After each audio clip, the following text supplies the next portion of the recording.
Department of Corrections recognizes the vital importance of visitation during an inmate's incarceration. Maintaining community and family ties is also an essential component for an inmate to successfully re-enter into society. Our commitment to ensuring ample time for visitation is evident by our recent expansion of visitation at incentivized prisons.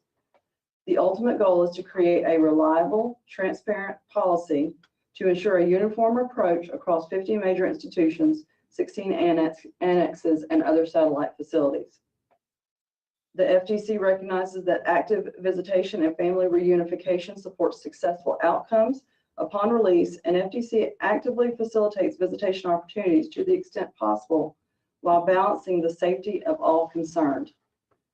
In summary, these rules are being amended to create or revise definitions related to visitation, clarifying the use of applicable forms, provide guidance for visitation processes, and make other cleanup revisions as necessary. As we go through today's hearing, and we field comments from the participants on this virtual platform, we are capturing those questions and will provide summary answers as we progress.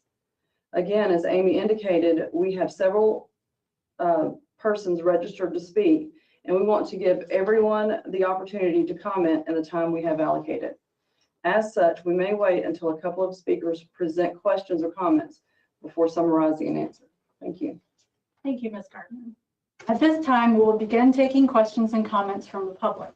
Speakers will be called in the order in which they registered for the hearing. This is a reminder that each speaker is required to unmute themselves in order to be heard by the panel and other participants. I will announce the first 5 speakers. When those are finished, I will call the next 5 and so on. We request that each speaker clearly state their name for the record before asking any questions or offering any comments. The first 5 speakers are Angie Hatfield, Vicki Pearl, Karen Stuckey, Thomas Harold, and Martina Desjardins Williams. Angie Hatfield.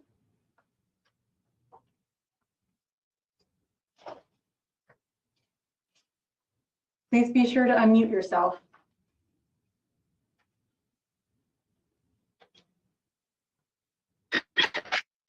Hello, this is Angie Hatfield. How are you? I hope everybody's doing okay today. Can you hear me? Yes. Okay, thank you. So I'm here about, according to 33-601-722 stand, that the department does have broad discretion, but the department must also follow statutory authority. Now, number 2 under the 722 rule change is a suggestion of visit reduction to promote safety and security. And FTC does not have the statutory authority to consistently hide behind those words. Florida statute 9440012 does have the legislative intent for corrections, just in case there's any question on that.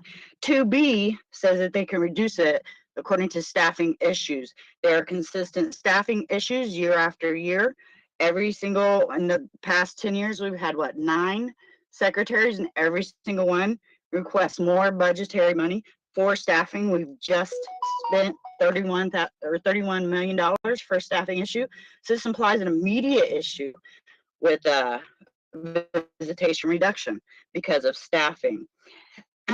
Also, I do maintain a liberty interest set forth under the Thompson test via Poig v. Duggar in Florida in 1991, and that is protected under the 14th Amendment.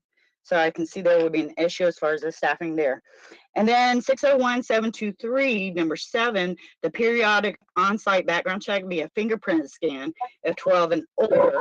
I do have a question. Are we suddenly going to start taking fingerprints when somebody does apply for visitation now? Because thus far, we've been able to do background check without fingerprints previously.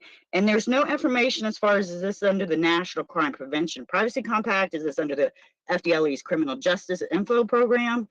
And whether or not there's any kind of disclaimer, any kind of signature. I'm sorry. Please finish up your final thoughts.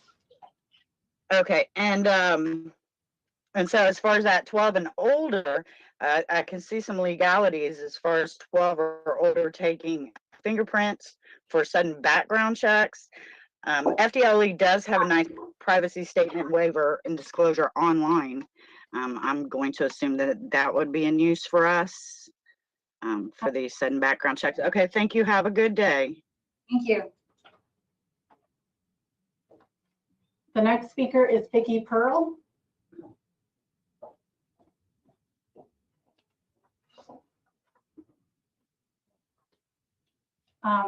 Karen Stuckey.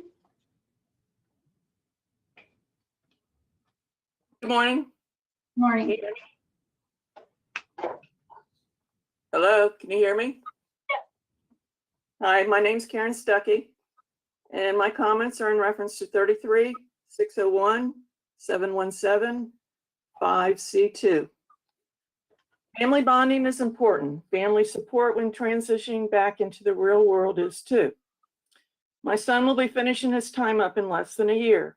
He has been in since he was 21. Never had a real job, never had a high school diploma. Yet to date, he is an FDC success story. He's completed the Horizon Communities faith-based program, served as a facilitator in that program for several years. In addition to that, he's worked at Pride at Tomoka CI for 13 years, volunteered in the chapel on the weekends, and helped in laundry at night. The last year and a half, he's been at the welder on the farm at the DeSoto work camp. 18 years, all of those, his supervisors will give him a glowing review. His stepfather is in the incentivized program and has completed the same programs as my son and has been an electrician for decades. Both were learning disabled and have had to face a lot of the same challenges. Both of them have no gang affiliations, no negative transfers, no CM, etc. My son needs time with his stepfather. Making him wait 5 years is setting him up to fail. Even 2 years is too long. I feel that a decision best made by the warden on a case-by-case basis on the approval for visitation for felons should be made. It's in the best interest of my family that there not be a mandatory 5-year waiting period. I also wanted to comment on Rule 33, 601, 717, 6. In regards to volunteering, I'm not sure if I understand this correctly, but it sounds like if I decide to volunteer at a facility and that later my loved one is transferred to that facility, that for 5 years I won't be able to visit at that facility. If that's correct, I am against that rule too. Thank you for your time. Thank you. Thomas Harold. Unmuted.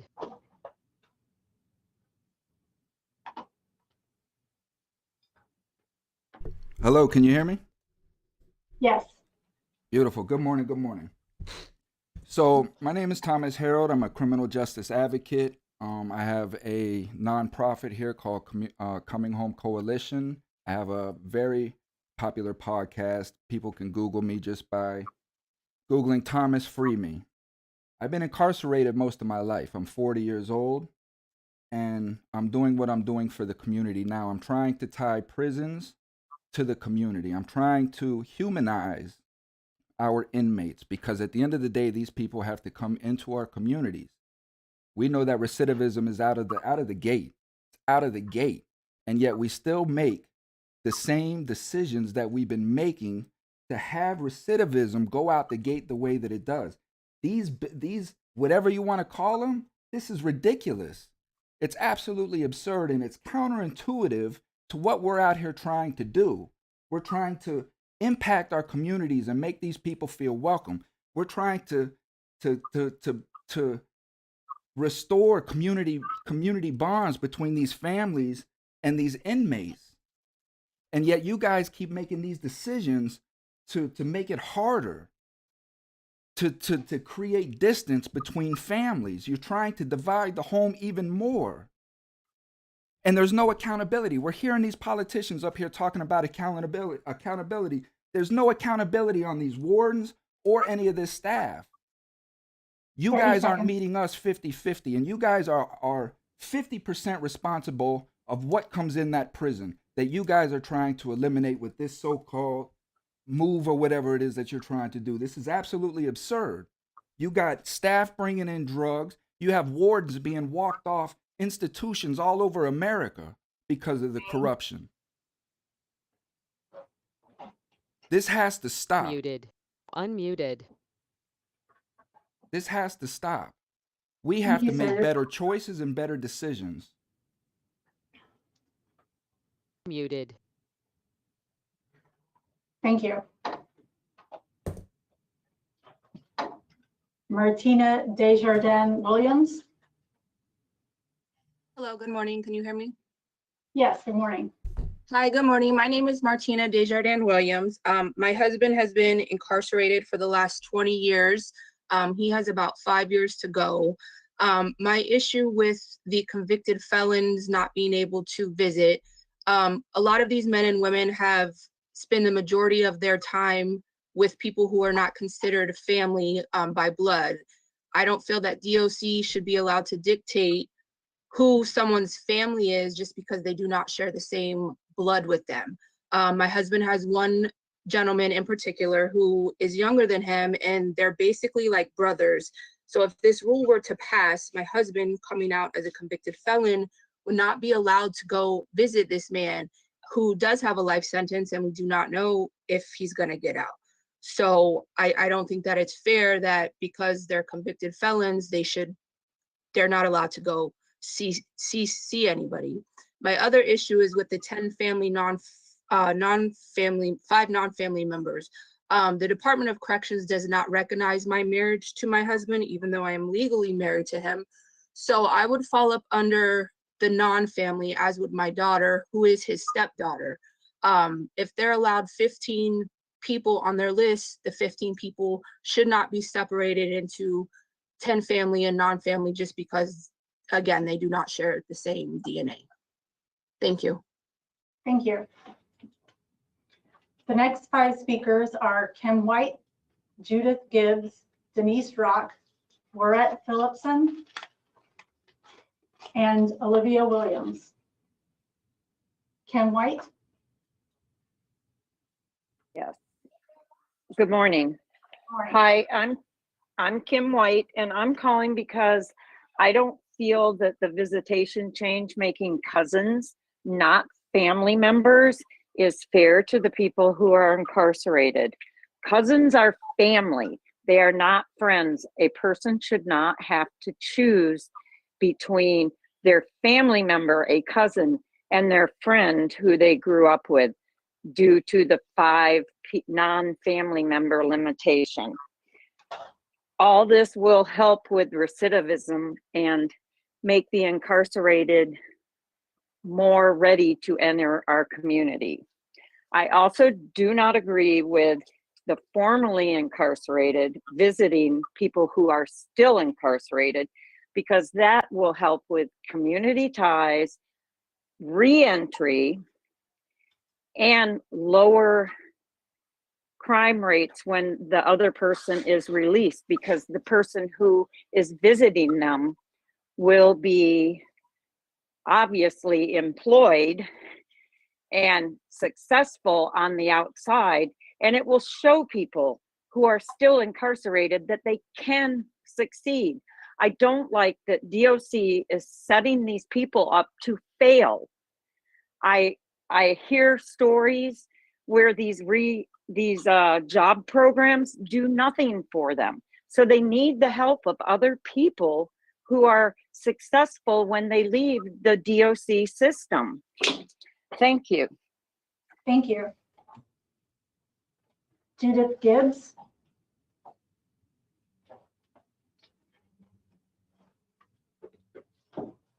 Denise Rock. Good morning. Good morning. My name is Denise Rock. I'm the Executive Director of Florida Cares, a nonprofit dedicated to improving the lives of the incarcerated.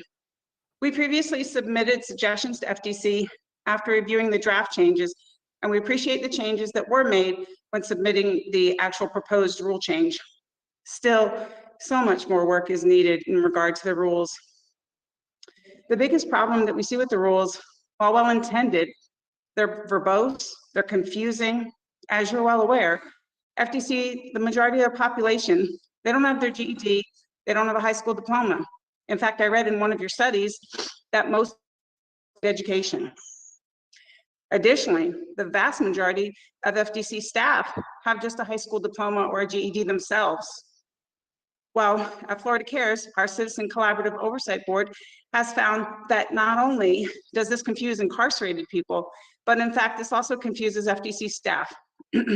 Often they don't know how to apply the rules as written, and trying to educate someone on the rules often falls on deaf ears, or worse, there's a kickback or retaliation. Take, for example, one small rule from this week, the Veterans Day holiday at incentivized institutions. 33-601-722, the visitation schedule under subsection 6C says that the regular visiting shall occur on Veterans Day, November 11th.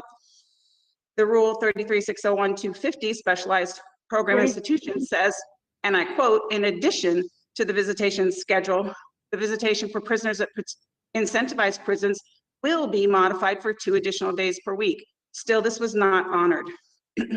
Another rule that's not honored often is that outside shall be open the same rules, same hours as the inside, 33-601-721, subsection 10. Visitation rules shall be posted in all visitor parks. That's per 944-8031. If you want incarcerated people to follow the rules, if we want visitors to follow the rules, we need FDC to follow the rules, not just the rules that are convenient, all the rules. And let's be honest, let's be fair, and let's all follow the rules together. Thank you so much. Thank you. Laurette Phillipson.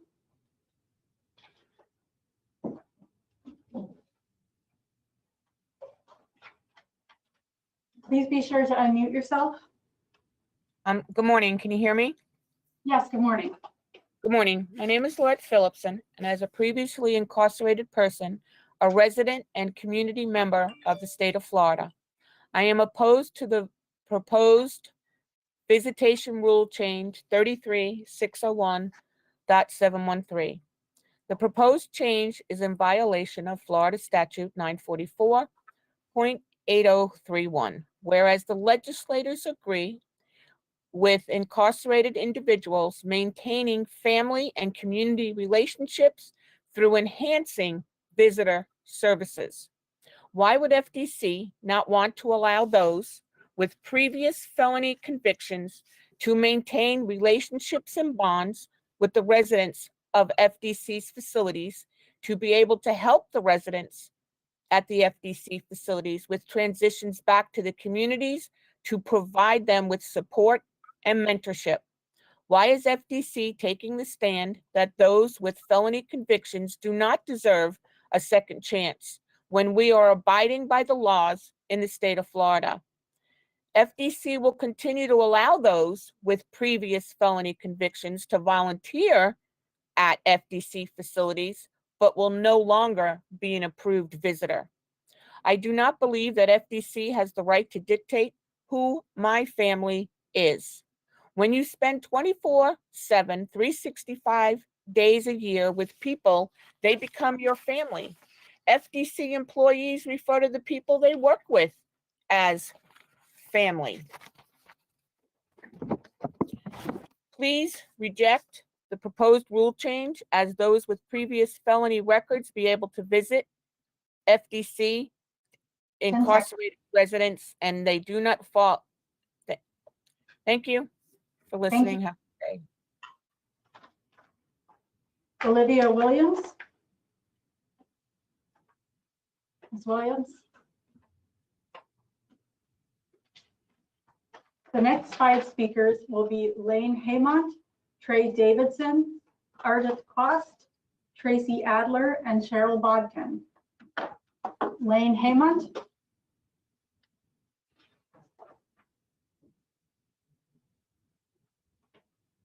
Trey Davidson.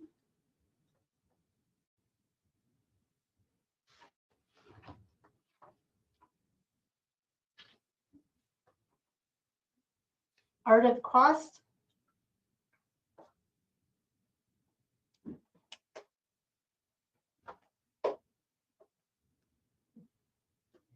Tracy Adler.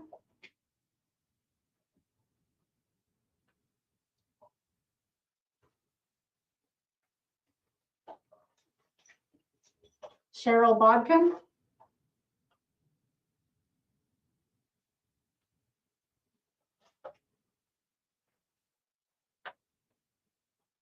Okay, the next 5 speakers are Karen Finn, Margaretta Jennings Taylor, Brenda Reyes, Dorothy Bean, and Gloria Woods. Karen Finn.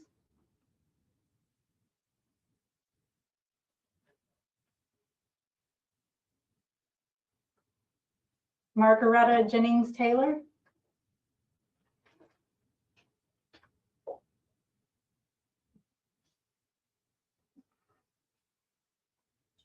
Brenda Reyes.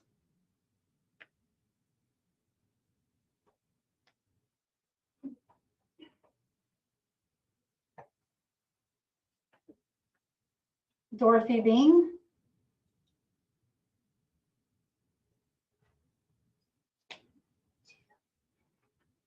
Please be sure to unmute yourself.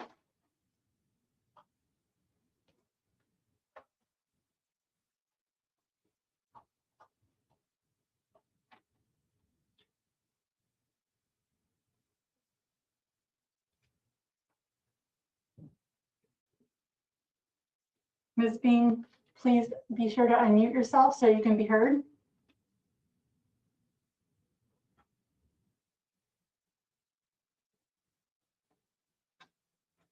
Okay, we are going to move on to the next speaker and we'll come back to you if time permits. Please try to adjust your audio settings and charge your device if necessary. Gloria Woods.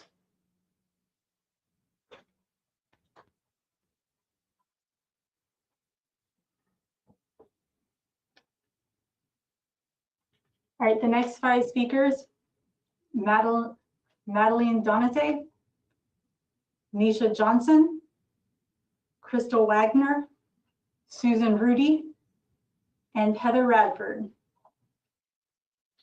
Magdalene Donate. Good morning. My name is Madeline Donate, and thank you for this time to be able to speak. I have so many different things that I want to address, but with the limitation, I'm trying to limit it. A couple of concern to me is the cash permitted, your rule 33-601.725, where you have a limitation of $50. Right now, the canteens are getting, the prices in the canteens are getting extremely expensive. We're looking at, for example, a baked chicken dinner is like $8. And while it seems like a lot of money, when you're looking at the cost of the beverages, the snacks, and the food that is available to you, $50 of the increases in price do not seem sufficient. Also, with regards to the suspension of visitation privileges, while this in itself has not at any time impacted me, I've seen an incentivized institution as an example with the your rule 33-601.731, where you have suspension of visitation privileges. You have, I witnessed last weekend, for an example, I had a visitor that was there, an elderly lady that was approached because of her attire, and she was not allowed to visit. One of the other visitors provided her with something to wear over her pants, and then she was denied visitation again. This time the officer citing that her visitation had been canceled altogether. So as was stated earlier, we have officers that are making these decisions based on personal feelings towards the visitor. She was denied being able to speak to the officer in charge. She was denied being able to speak to the warden, and basically just sent away by the officers. And I don't think that it's right for officers to make those decisions and not offer the visitor or anyone with a complaint be able to speak to a superior. Time. I beg your pardon? Your time is up. Thank you. Thank you. Nisha Johnson. Good morning. Can you all hear me? Yes, good morning.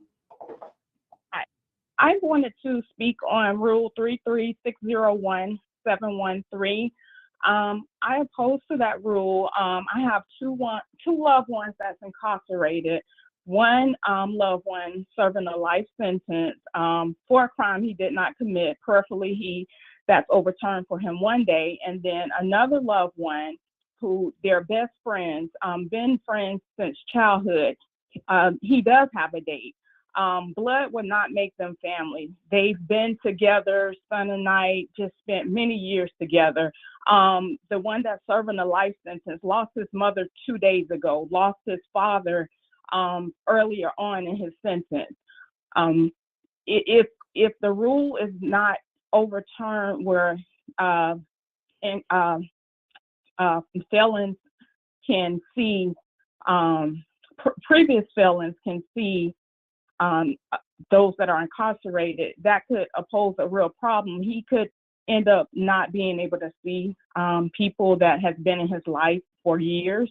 But I just really hope that that change is not made, because he does not deserve to, first of all, be in there and then not be able to see loved ones, family, friends that are family to him. So thank you. Thank you.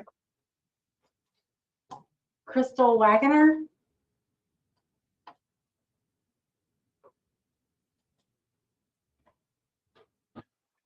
Good morning. Can you hear me? Yes, good morning. Good morning. My name is Crystal Wagner. My fiance has served 24 years on a life sentence. I am against these proposed changes for many reasons. Some of the most that are important is the whole thing with limiting how many friends the incarcerated can have on their list, limiting them to 5. With everything going on with the pandemic and just sickness and how the world is today, how can you put a limit on friends? Family members die on a daily basis, and unfortunately, these incarcerated individuals, all of them don't have control over that. By limiting the number of friends to 5, you're taking away approved application spots that they could have support from somebody else other than a family member.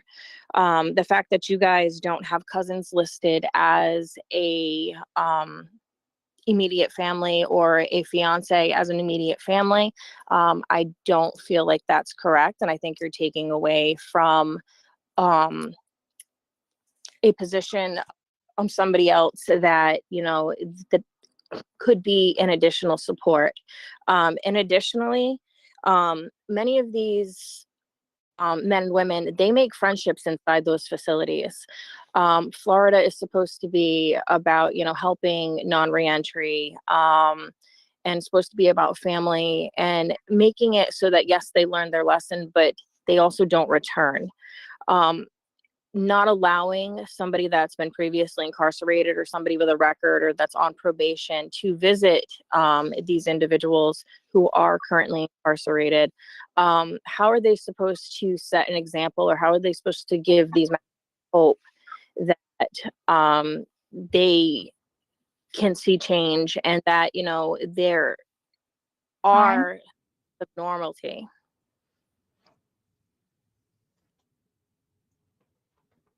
Thank you. Susan Rudy.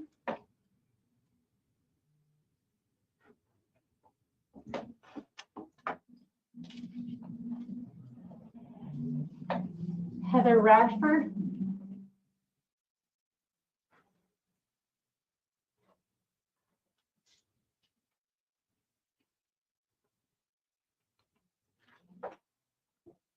Okay, the next 5 speakers are Michelle Lott, Lauren Stern, Deborah Campbell, Teresa Hack, and Angela Clicks. Michelle Lott.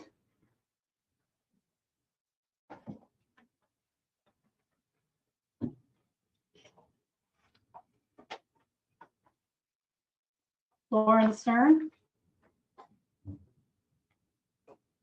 Can you hear me? Yes, good morning. Okay, thanks.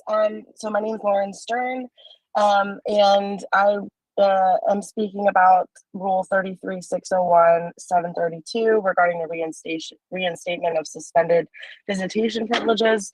So I can't tell exactly here what is changing regarding the timeline of the required waiting period for reinstatement, and this secondary period of after disapproval of a request. But I would just like to say that, first of all, I think that for any DR to remove visitation for a year is an excessive punishment, both to the incarcerated person while they're undergoing investigation, to be separated from communication from their family for 30 days, 60 days, and then to have visitation removed for all of their family members and friends, including their own children. Punishes those people as well, including those minors who have incarcerated parents not able to see their own parent on a video visitation or in person. And also this rule says that, and I know already you have to request in writing for the reinstatement of visitation. And I think that it should be automatically reviewed. If there's going to be a waiting period for half the amount of time of the original suspension period, and it requires an extra step and a form, and hopefully that form doesn't get lost in the process of being submitted, sits on someone's desk. It just seems like it could be rolled into the process to actually be automatically reviewed. So I'd like to suggest that change, as well as a general review of the length and severity of the suspension periods for punishment. And then additionally, just to reiterate what others have said, to limit non-family visitation down to 5. That includes, as someone mentioned, a fiance. DOC makes it very difficult to get married legally for the legal marriages that they'll accept. So I think that should be changed. And then for all the friends that people make over time that they want to continue ties with. So I request that change be reconsidered and removed. Thank you. Thank you. Deborah Campbell.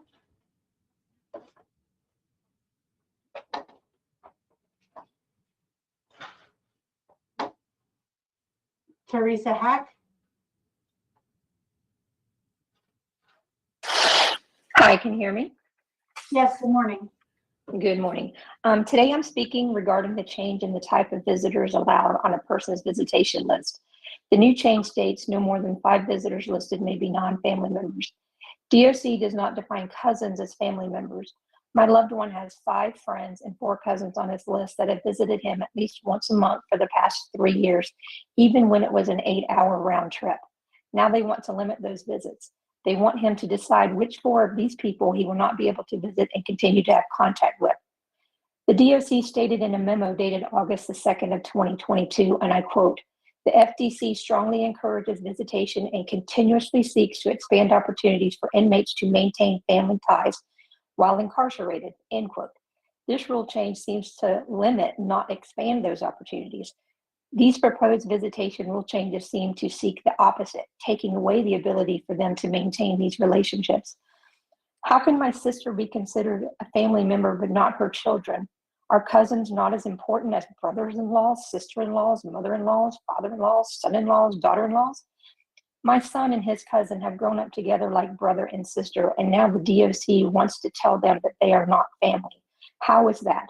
Please consider removing the no more than 5 non-family members rule, or at least adding cousins or adding cousins as family members. Thank you. Thank you. Angela Clicks.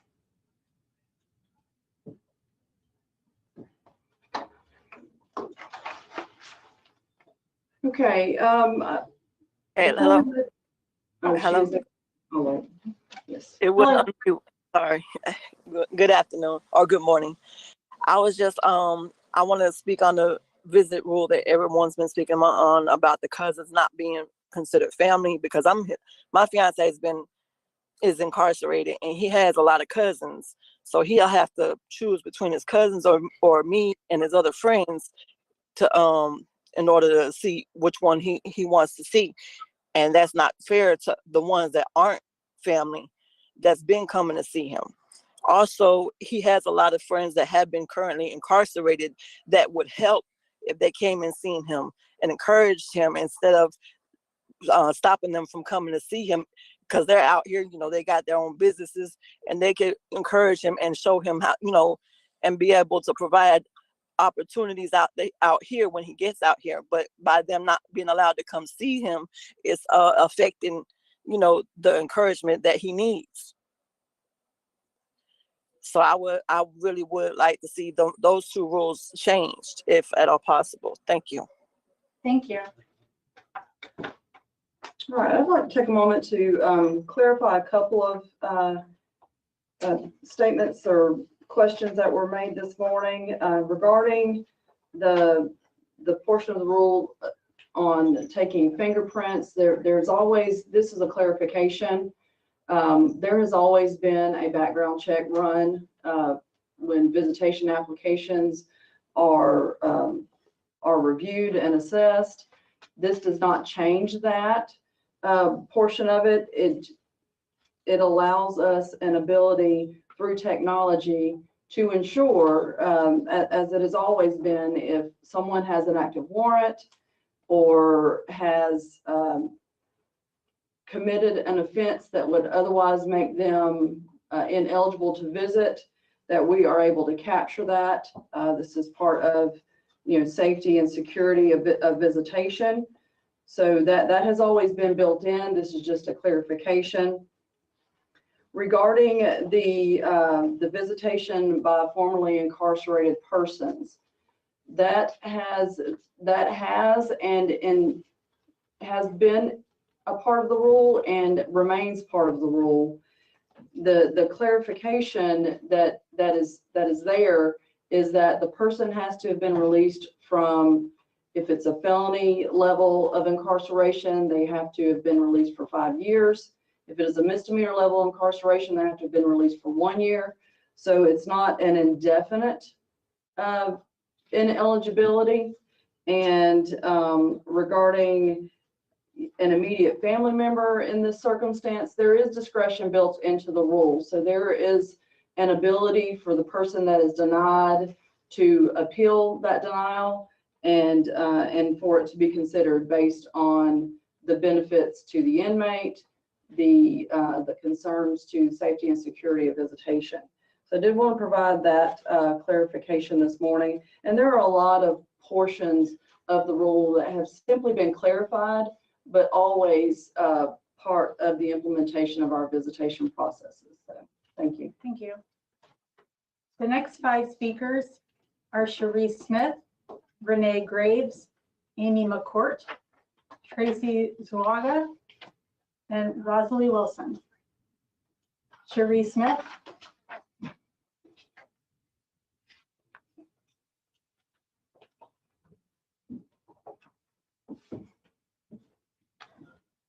Renee Graves. Hi, can you hear me? Yes, good morning.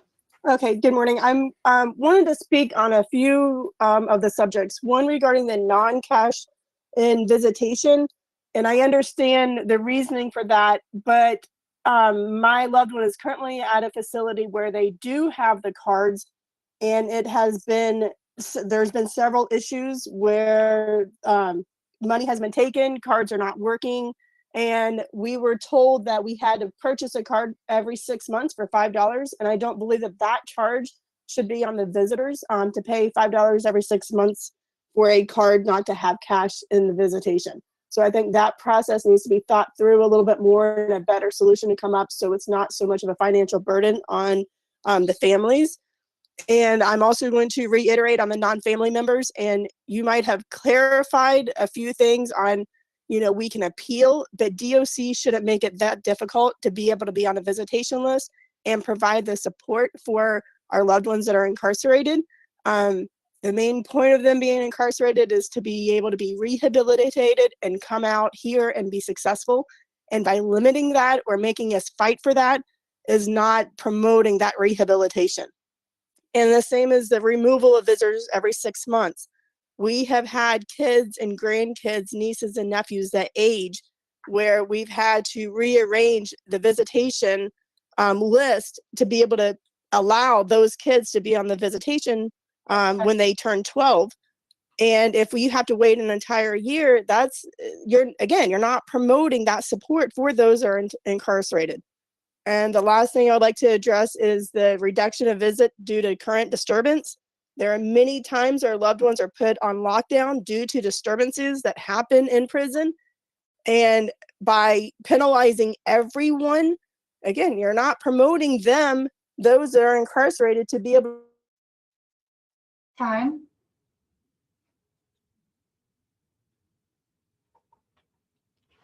Thank you. Amy McCourt. Good morning. Morning. My name is Amy McCourt, and until last night, my plan was to tell you about how my partner, who is incarcerated, his mother died when he was 6 years old, and how he grew up in a house with aunts and cousins and grandparents after that, and how much his cousins are like siblings, and how cousins need to be written into the rule as family members. So I still want you to consider that, but at 7:30 last night, I received a text message from a formerly incarcerated man, and I'm going to read that to you now. He says, "Hey, how are you? I'm praying for you guys in these times. This month marks 4 years since I have been since I've left, meaning gotten out of prison. I have been clean this whole time. Praise God, He's always opening doors for me. I'd love to surprise my friend for Christmas this year. I should be able to get on his list by now, right? I gotta admit, I still rely on others to handle the technical stuff, but I'm getting better at it. Can you please help me get on his list without him knowing until I'm there to surprise him? I miss his wisdom so much. He never let me slide. He was always on me to get out and stay out. And I just want to show him I made it, and it wouldn't have been possible without him." That was from a man named Bryce, who, as you heard, was out 4 years now. The bonds these people build while they're in prison are familial bonds. I'm asking you to consider the part of the rule where you're disallowing non-family members with felony convictions not to visit incarcerated people. My partner has 13 years left on a 40-year sentence, and he needs this support, both by visitation and also by financial means. Thank you. Thank you. Tracy Zuluaga.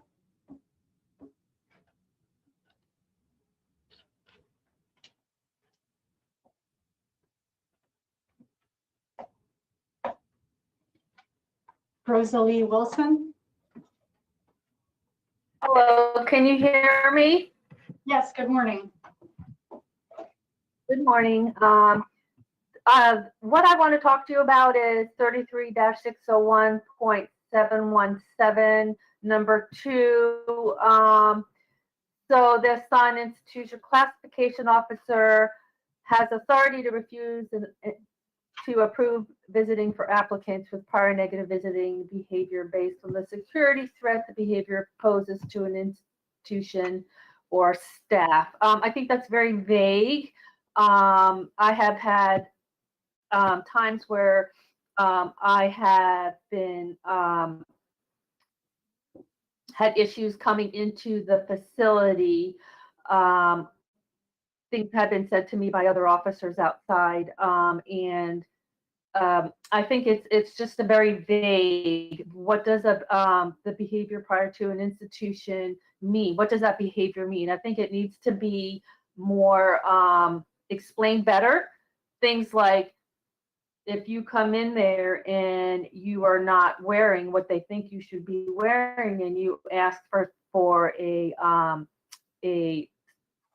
captain, duty warden to check on things, is that considered a negative behavior because you went in with something that they did not think that you should be wearing that day? I think that needs to be addressed in a better format, and have definitions of what does that mean.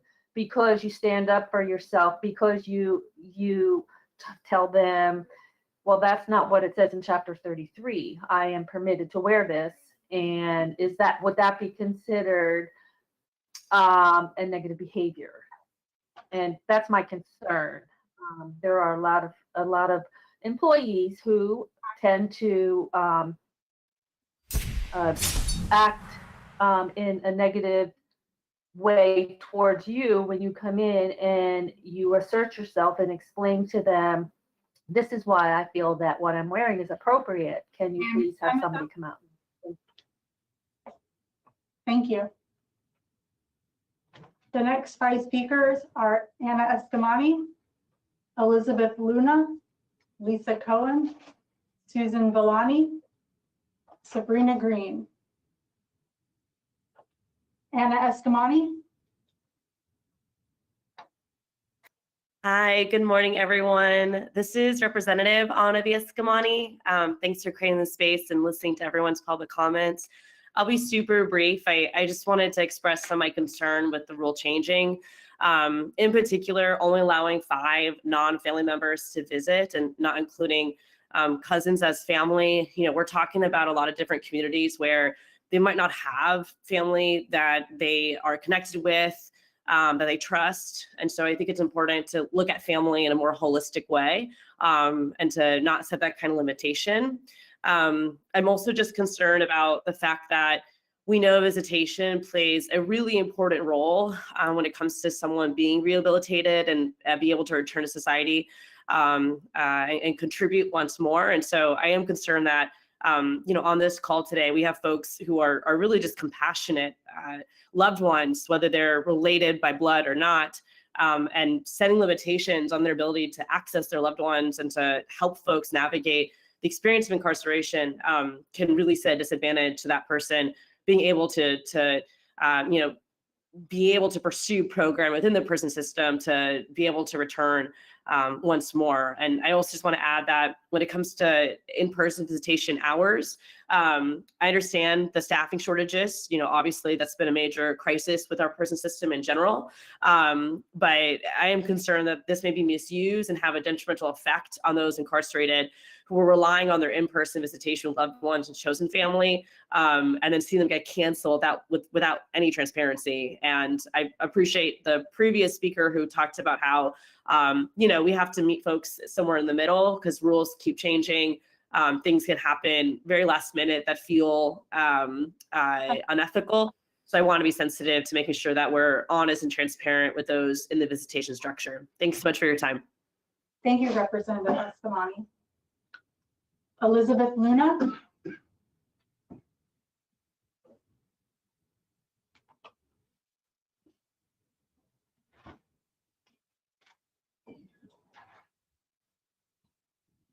Lisa Cohen.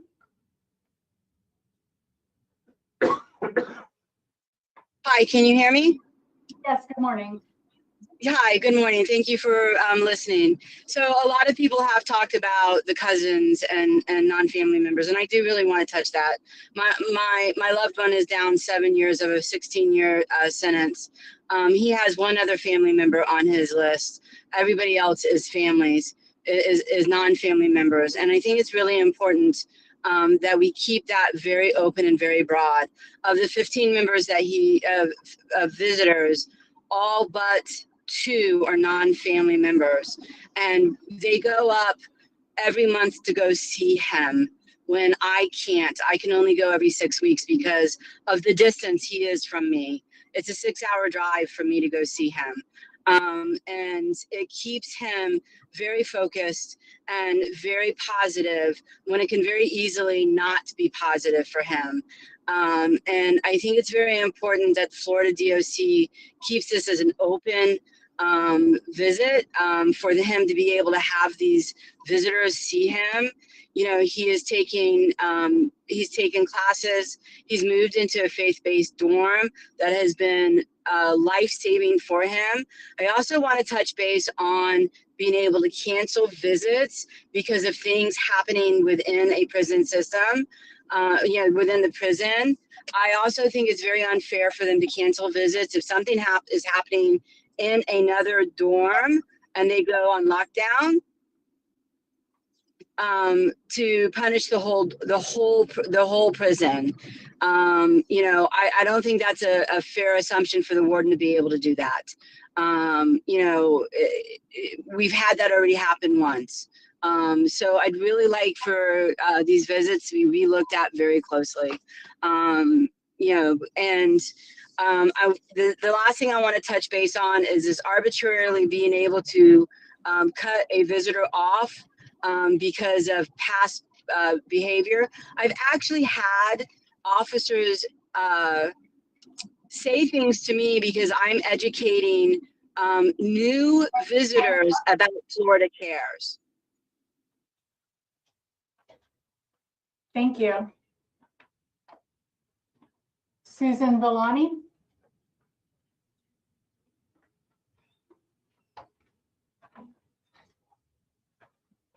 Please be sure to unmute yourself. Hi, can you hear me? Yes, good morning. Good morning. I'm Susan Villani. I also strongly propose the rule revisions as written in 33-601-722. Many have hit on all those topics. So I'll just address the title change to on-site visitation, change from visitation schedule.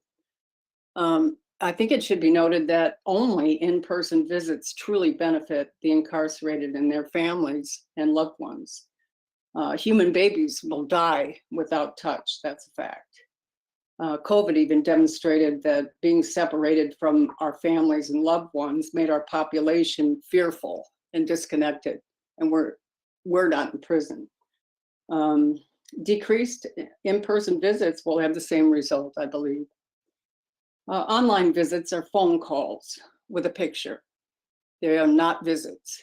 And our technology that we are given is highly substandard. We continue to write and revise rules to address symptoms of the root causes of the existing problems. In this case, understaffing and inadequate enlargement and improvement to visiting places. The short-term fix of salary increases will not be a lasting benefit to understaffing and employee retention. What is broken is the environment. Transparency and accountability are the solutions that we need inside DOC and the institutions to remedy the real problems, I believe. The rules to limit visitation do not and will not address the environmental issues that exist affecting staff and the incarcerated. The root causes of DOC's inability to train and retrain staff have solutions in transparency for ensuring accountability. So first, I'd ask that you please draft a rule that requires cameras in all dorms. It's unconscionable that they are not there. And second, enforce the existing rules, increase accountability and transparency. Thank you. Thanks for your time. Sabrina Green.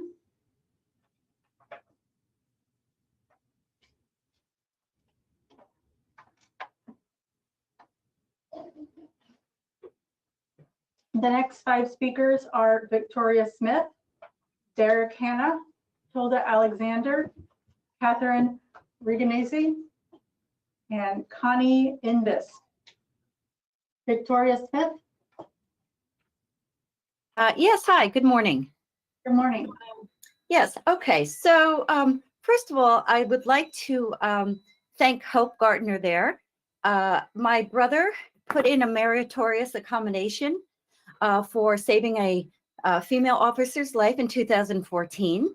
And as of recent, the last few months, he received that meritorious accommodation. And Hope's name was attached to that. So thank you, Miss Hope. And why do I say that? I say that because, you know what? There is hope. There is hope in the system. And that act alone shows me that, you know, DOC is listening. All right. They're taking the time to listen to us. And I want to thank you for that. And it gives us hope. The second thing I'd like to say is 2012, I was driving to a master's class at the university. I received a call from Rusty McLaughlin.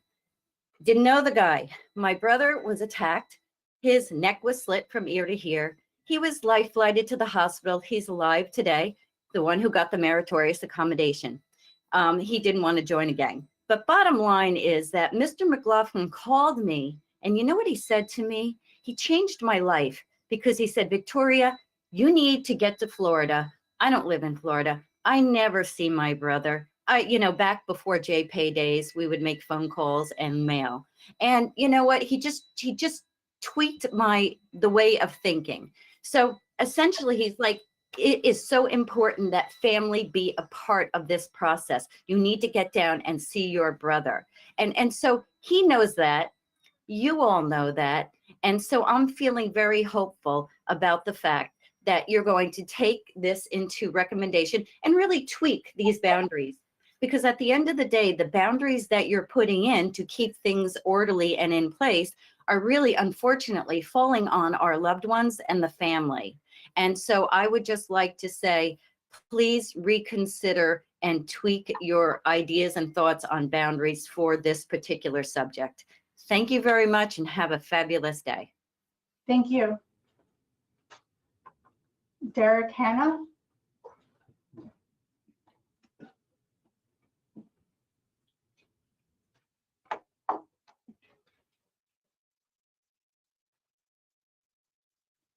Hilda Alexander? Hi, can you hear me? Yes, good morning. Hi, good morning. My name is Hilda Alexander, and I do not live in Florida. And for the first time, I had the opportunity in actually seeing, touching, and talking with my loved one. That visit meant the world to me. When I say the first time in 2 years, I really need for you to listen to the theme of this current situation with changing the rules of visitation.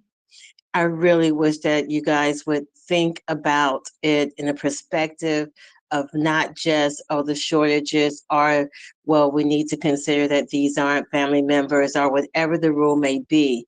And I'm new to this process, but I can tell you that the visit that I had 2 weeks ago, coming from Maryland to visit, it's an entire process as someone who has a loved one incarcerated there in Florida. So when you do the visits, think about it.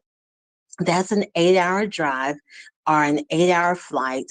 That's hotel accommodations. That is so much put into that. Why? Because we want to see, touch, and see physically our loved ones. So as you make these rules into consideration, put yourself just for 1 second in our shoes, please. Thank you. Thank you. Catherine Raganisi? Hello. Hello, good morning. Good morning. Thank you for taking my call.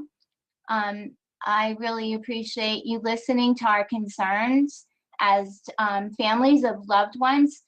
The visitation is vital to us because it keeps us in touch with our loved ones. Also, I would like to address the situation with those who were formerly incarcerated.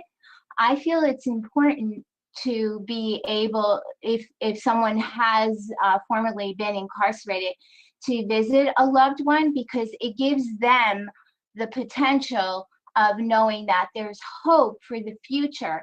Someone who was formerly incarcerated can share with the person that is incarcerated presently the hope that there is a future, and they can see that they have overcome their incarceration and they have gone back into society. They are citizens of society with dreams and hopes and potentials. And I think not allowing that to happen is going to be detrimental to the presently incarcerated and also to those who were formerly incarcerated, because they have so much to share and they can make a difference. Also, cousins and in-laws, they have other ways of communicating with the incarcerated that maybe a close family member does not have, because they will be coming from a different perspective. So I'm asking you to please reconsider those, and I thank you very much for taking my call today. Thank you. Connie and Bisk.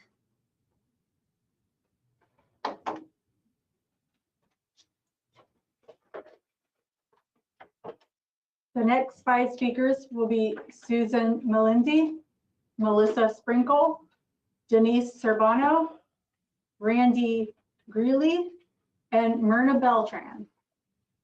Susan Melindy.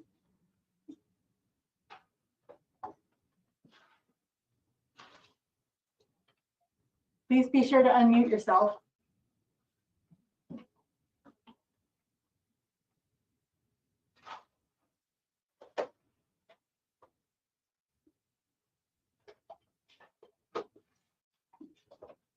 Ms. Melindy, please unmute yourself so we can hear your comments.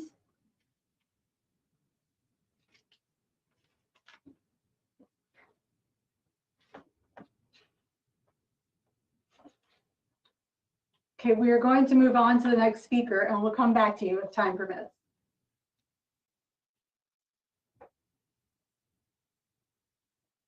Melissa Sprinkle.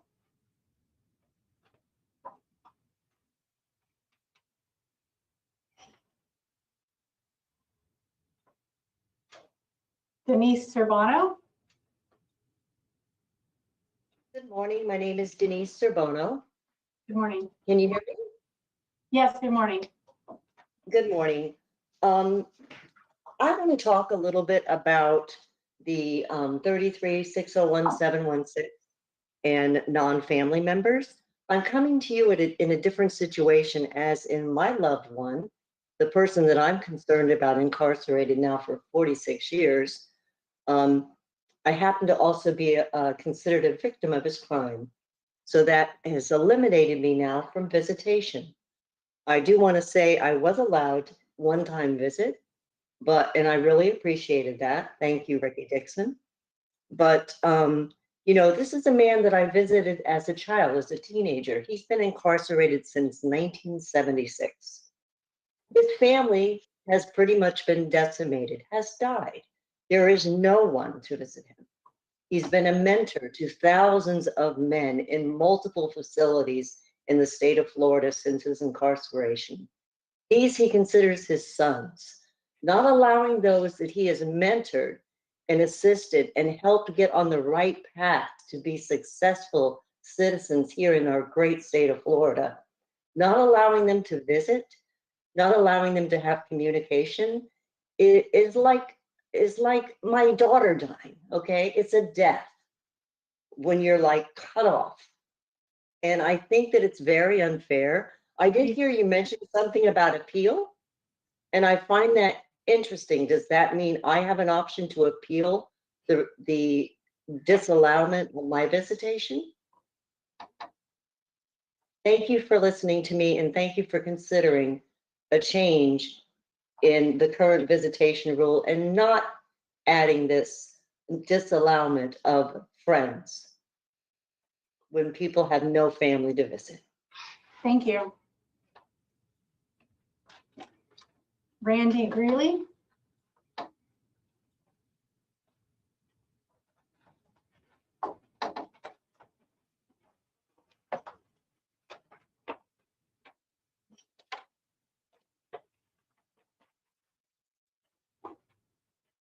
Myrna Beltran.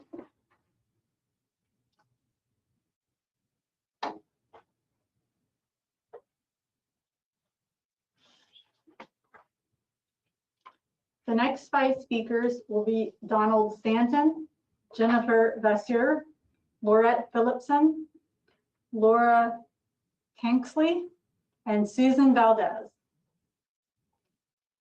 Donald Stanton.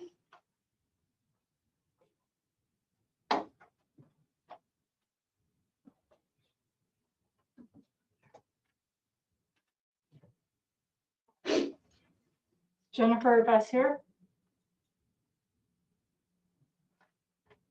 Good morning. Can you hear me? Yes, good morning. Hi, thank you. My name is Jennifer Vosser, and I am a currently thriving member of society, a formerly incarcerated for 5+ years, been home for 4 years, and I'm here to speak on the Rule 33601.717.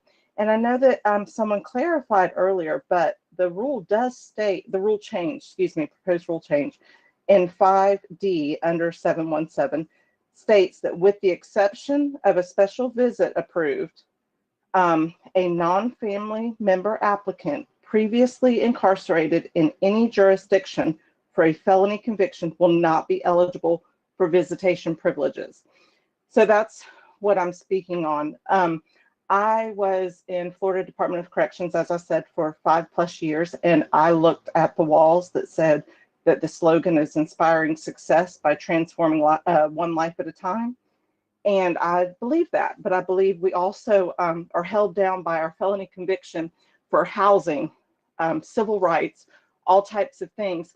So I have a best friend that is still in that I financially help, and I go and visit her. I've just been approved. I've just passed the timeline where I'm able to. And I feel like my felony conviction once again has held me back. So this is twofold. This is for the person I've left behind to show that you can get out and thrive, be a productive member of society, and everything be great. But this is also another way to hold down a convicted felon that is not really fair. So I'm hoping that I had 0 disciplinary record while I was in, no DRs, no CCs, or anything else. I live in another state, so I can only go at sometimes to see her, but I really hope that you all will really look at this and delve deep and think that there's no better example of how to make it than someone that's made it to go back in and show the others. So I really thank you for this opportunity. Thank you. Laurette Phillipson.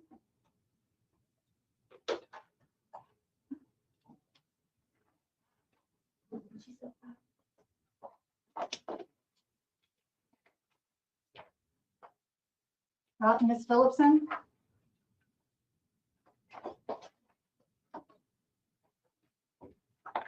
Okay, I believe we have already heard comments from you, so we'll move on. Laura Tanksley.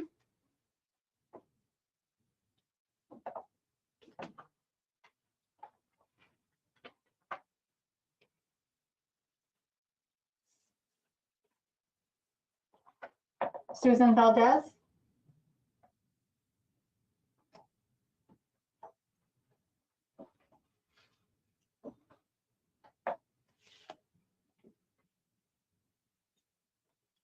The next 5 speakers will be Candy Kendrick, Patricia Smith, Jade Matters, Ron Dolis, and Evangelista Padilla. Candy Kendrick. Hello, good morning. Can you hear me? Yes, good morning. Good morning. Thank you so much for hearing our concerns today. My name is Candy Kendrick, and my husband, David Kendrick, has been incarcerated in the state of Florida for the last 18 years. My question, I'm sorry. After reviewing the proposed rule changes as they pertain to visitation, I have to express my deep concern that nothing proposed seems to be taking a step in the direction of maintaining family bonds. Every rule set forward seems to only propagate the systematic estrangement of families from their incarcerated loved ones, rather than strive toward the goal maintaining relationships and having a firm foundation when they are released back into society for those who are. The goals seem to only give the department more control over a sector of the public that's already sacrificing a great deal of our freedoms just to be in the presence of our loved ones, and also with providing less transparency on the side of the department. My question is how the department can validate the changes they are proposing when historically, families of incarcerated citizens have mainly experienced an unwelcoming atmosphere that discourages family interaction.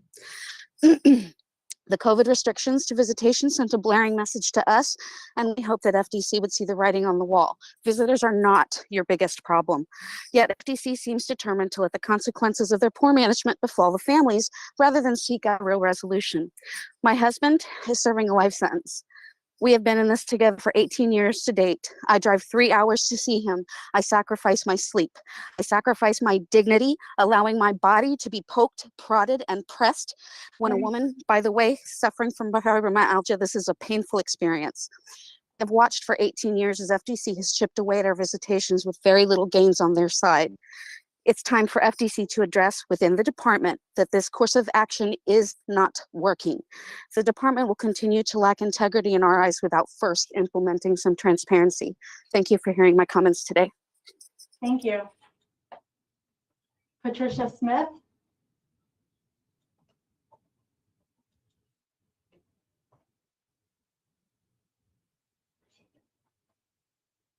Ms. Smith, please unmute yourself.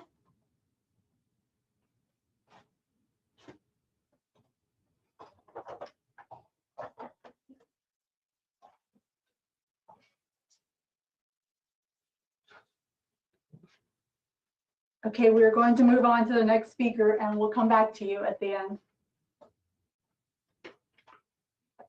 Jade Matters.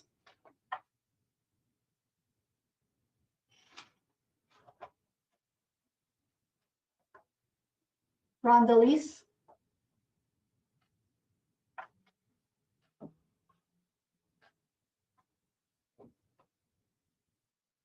Evangelista Padilla.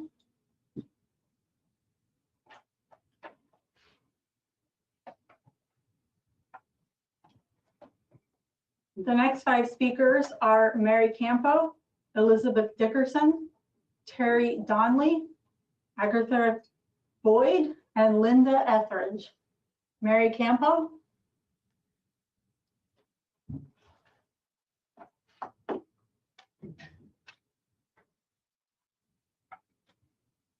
Elizabeth Dickerson.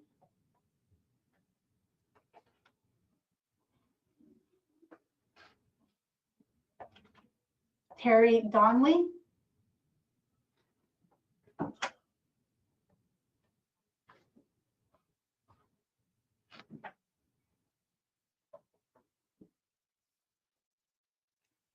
Agatha Bird.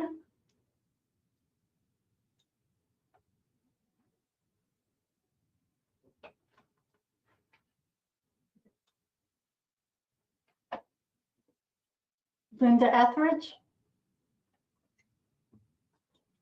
Here. You hear me? Yes, good morning. Good morning. My name's Linda Etheridge, and this is my wording. Studies have found visitation is incredibly beneficial, reducing recidivism and improving health and behavior. Sometimes family includes a step-parent or stepbrother or includes a cousin. Not everyone has a blood relative or one that still has faith that a prisoner has changed. Visitation is correlated with adherence to prison rules. In 2019, an Iowa researcher found that in-prison misconduct was reduced in people who received visits. Yes, sometimes even friends or family for the prisoner and the ones who can help present a positive attitude for the incarcerated person. All folks need conversation with people. Thank you for your time. Thank you. And the last 5 speakers are Diane Hart, Joseph Perez, Arianalis Rodriguez, Sean Drayton, and Alex Berry. Representative Hart.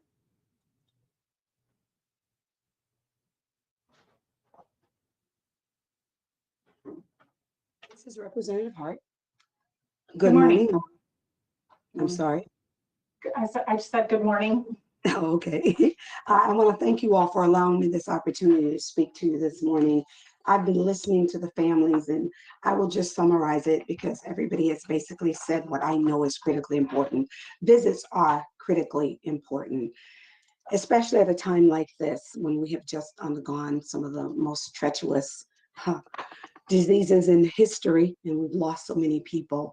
I do have a concern with us changing our visitation. I believe that visits are important, and every study has shown that the more contact people have with their families, the better off they are when they're behind our bars.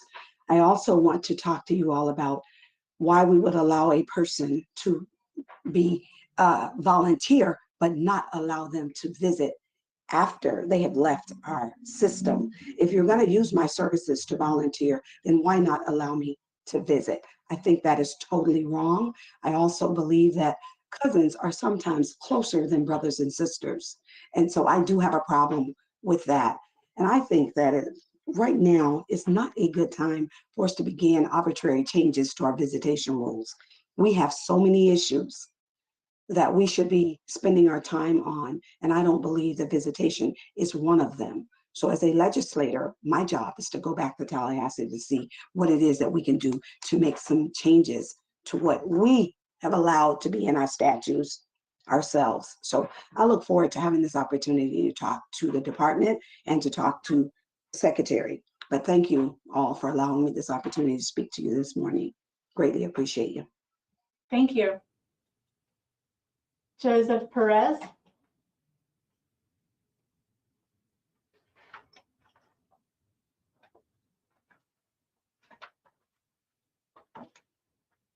Arianelise Rodriguez.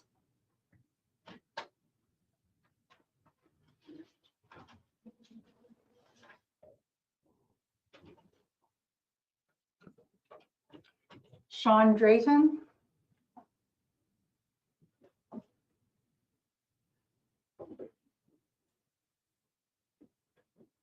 Alex Berry.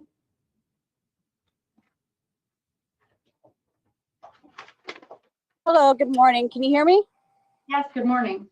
Good morning. Thank you for allowing me to speak real quick. I do have a question for you guys. Hopefully you have an answer.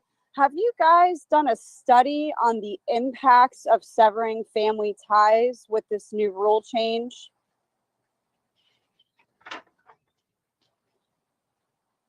Okay, I guess not. So anyhow, I think a study should be done. I speak against this rule change. I also think it would be wise for the department to realize, like, the majority that are incarcerated are families that have many cousins and many other family members. And it's a beautiful thing when I see a whole family sitting at a table for one incarcerated individual. I would hate to see that disappear, number one. Number two, I think that the department is focusing on the wrong issues. I think the department needs to make sure their own officers are following their own rules accordingly. For example, visitation during the pat searching, we were asked from a guard to show us our underwear. That's highly inappropriate, and this is an ongoing problem at multiple institutions. You know, I speak all against these rules. The department needs to focus on how to better the inside for the incarcerated, and I appreciate you allowing me to speak. Thank you. I could make a couple more comments. Yes, I would just like to make a couple more clarifications. So I know that there's been a lot of concern shared regarding the family versus non-family definitions in the rule. And just to share a quick statistic, as of June of this year, we had 1.3% of our inmate population that actually had the full 15 visitors on their list. Considering that, I know that there may be some cases where there is a cutoff with this, but by and large, this is not impactful as far as reducing or cutting off visitation. And I would like to address the concerns associated with modified or reduced or emergency visitation. That is not an arbitrary decision that is left at the warden's discretion. Any decision to modify, reduce, or cancel visitation is an agency head decision, and it is fully vetted, and all aspects and impacts are considered prior to such a decision being made. So I would like to allay the fears associated with that. It is not an arbitrary decision that is left at the individual institution's level. Thank you. Thank you. We had a number of speakers who were either not present or unable to speak. So at this time, we will go back and recall those. Vicky Pearl. Yes, hello, can you hear me? Yes, good morning. Hi, Vicky Pearl. Although I have a lot of problems with this rule change, as for this morning, I would like to talk about 0.713 and 0.717, meaning of a family. Not quite sure who decided the meaning of a family. I tried looking this up, and it seems the meaning of family changes with circumstances.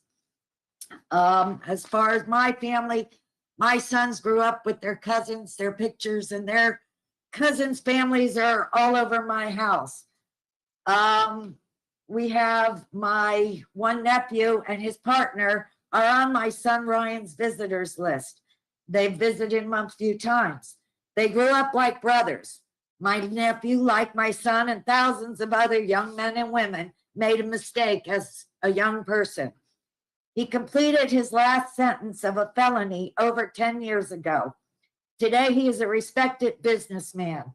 He is a positive example for my son and others. And this ruling, seeing my son. I feel that many of the people attending this hearing today are my family members. We have some of the strongest emotions in common. We help one another, pick each other up, and don't always agree on everything, but we know we're not alone. I believe if my husband and I were to leave this earth before my son comes home, which is 19 years from now, he will have many of these people to help guide him. People that he has never met, but they've written to him and he's received greetings from him. He writes back to them. They have words of encouragement and they laugh. These people are family. Nobody can take that away. None of these rules can take that away. But slowly and surely, FDOC is trying to separate our loved ones from everyone that will play a huge part in their re-entry to society. Please reconsider. Thank you. Thank you. Judith Gibbs.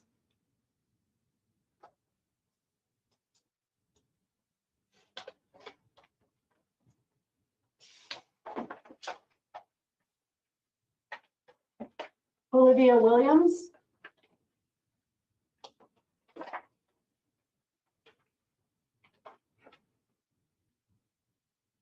Lane Haymont.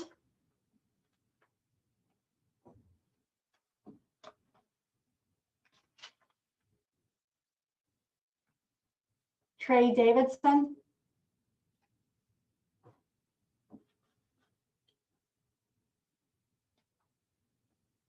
Ardith Quast.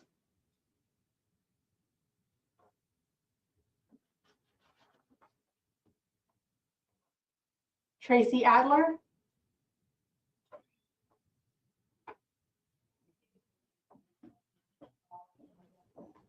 Cheryl Bodkin.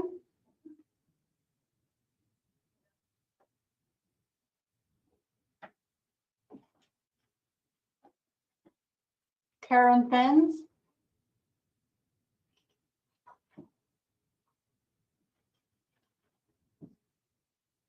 Margaretta Jennings Taylor.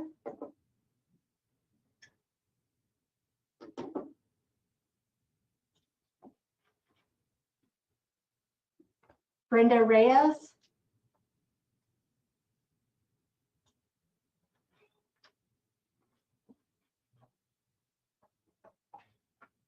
Dorothy Bing.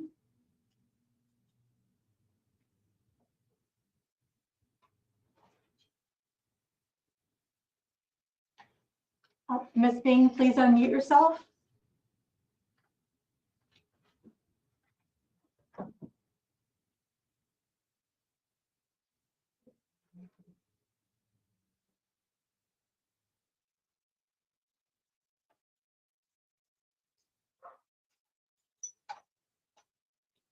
Gloria Woods.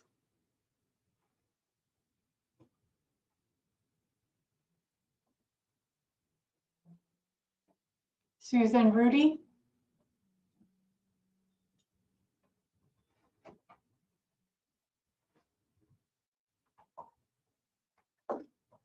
Heather Radford.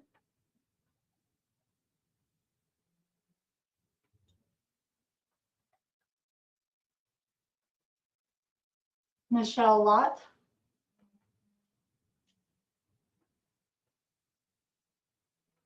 Deborah Campbell.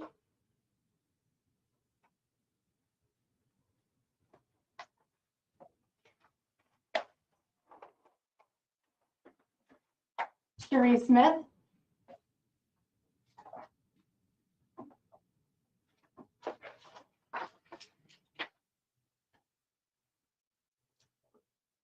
Tracy Zuluaga.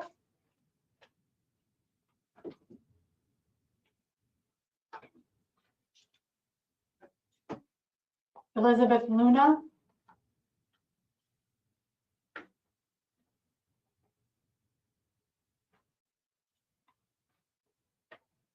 Sabrina Green.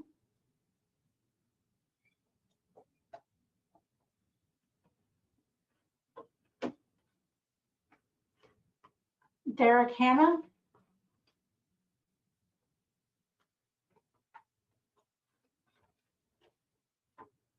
Connie Invisk.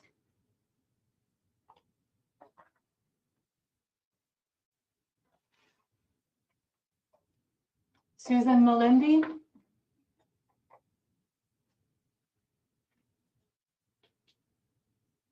Hello. Hi, good morning. Good morning. My name is Susan Melendi, and I thank you for this opportunity to speak with you. Senator Jeff Brandes said that he thinks with grace we could all be so much more productive together, and I agree with that statement. And through compassion and respect and understanding, I think that if you look at these situations and everything that's been shared today from a perspective that there by the grace of God go I, that if you could imagine this being, in my case, my 32-year-old son, who is a subject of recidivism, that is now 8 hours one way away from our family, that it does involve hotels and travel and cost. After COVID, a lot of us obviously had not had the opportunity to be with our loved ones face to face and physically. My son received a DR at the end of COVID and had another year removed from his family and loved ones.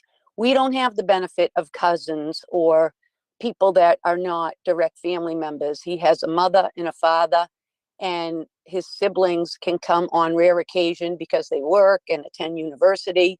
And so it's a blessing to think that these families have friends and cousins that would take the time and the expense to visit them and help us help you to reduce the things that go on within the walls of the prison, that through these relationships and caring, my son said, Mom, please come up. I just need a hug. I just want to be with you.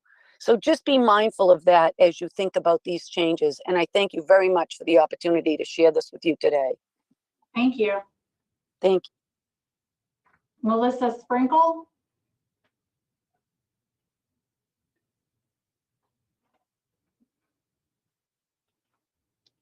Randy Greeley.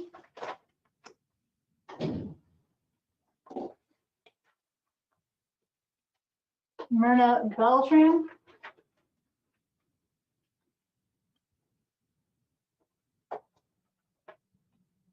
Donald Stanton.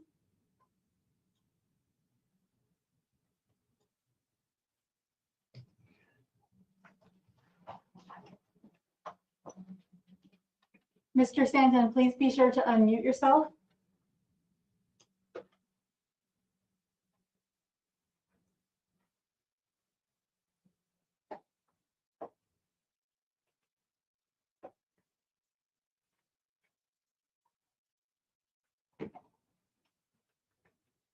Laura Tanksley.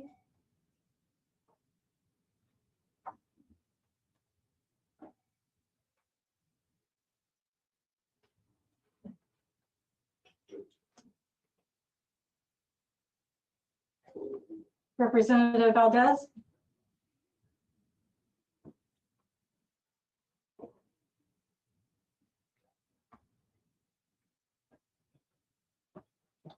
Patricia Smith.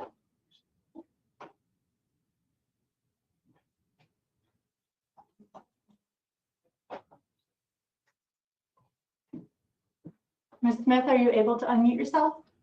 Hello, can you hear me now? Yes, good morning. Good morning. My name is Patricia Smith, and I oppose the proposed rule limiting non-family members visitors to 5. Just a few months ago, you told us nothing will change for us if only approved visitors are allowed to send money. But now here you are trying to prevent a lot of us already approved visitors to continue to visit and supporting our loved ones also financially. Also, I ask you to note that Florida has an extreme large life prison population, and it's a given fact most of their family members will eventually die. Friends are literally the only support many of our loved ones have left. My husband has only 3 family members on his visitation list and 9 friends. 3 of them are cousins who you do not recognize as family members. All of us, his friends, have been visiting and supporting him for over 20 years, and none of them had their visits suspended ever. And these friends are the ones who give him the strength and encouragement and support to carry this life sentence. And now you are asking him to pick and choose 5 friends for the rest of his life. And well, I think that's quite cruel. No one should have to make such a decision. And I would like to add that you just said that less than 2 points have more than or 15 people on the visitation list, but this is not about the amount of approved visitors allowed. This is about the amount of friends allowed to visit, and I guarantee you that a lot of people, a lot of incarcerated people have more than 5 friends on their visitation list. Also, I oppose the visiting hours to be cut in a case of understaffing. You are always understaffed, and we should not be punished for Florida not having enough staff for its mass incarceration. Thank you for your time. Thank you. Jade Matters.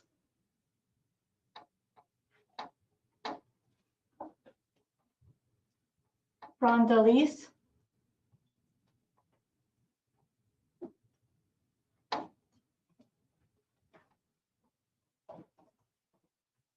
Evangelista Padilla.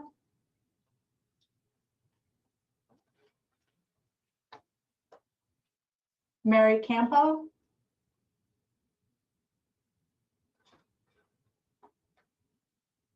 Elizabeth Dickerson.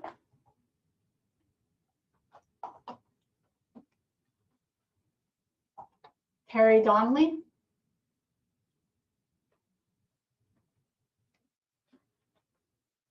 Agatha Bird.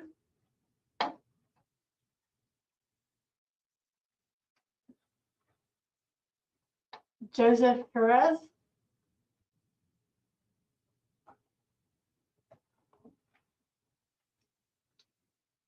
Arianelise Rodriguez.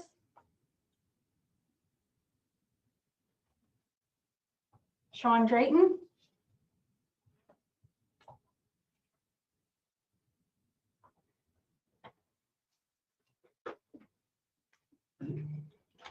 Thank you, everyone, for an orderly hearing. Your comments have been heard.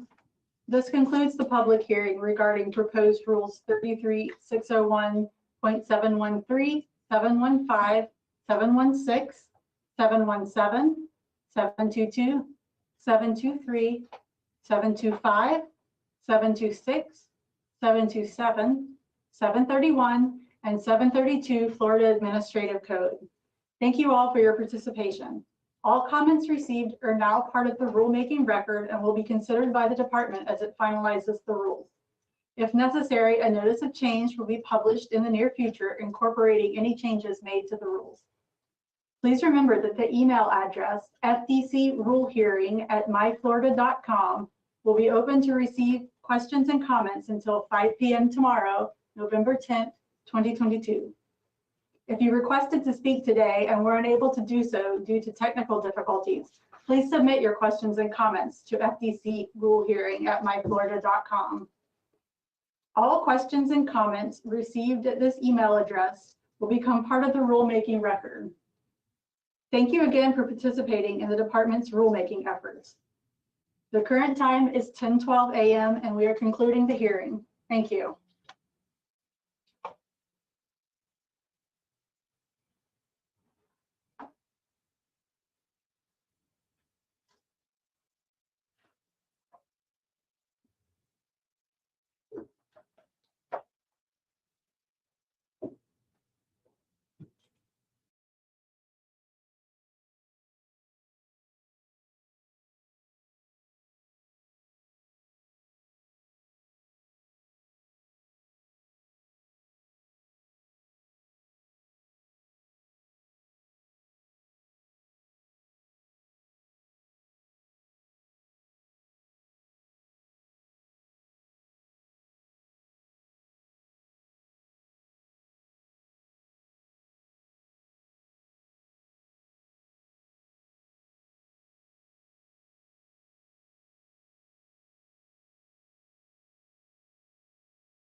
Hey everybody, for those who are still listening, the webinar has ended. I will go back, edit this, and repost this for listening pleasures. Thank you for tuning in.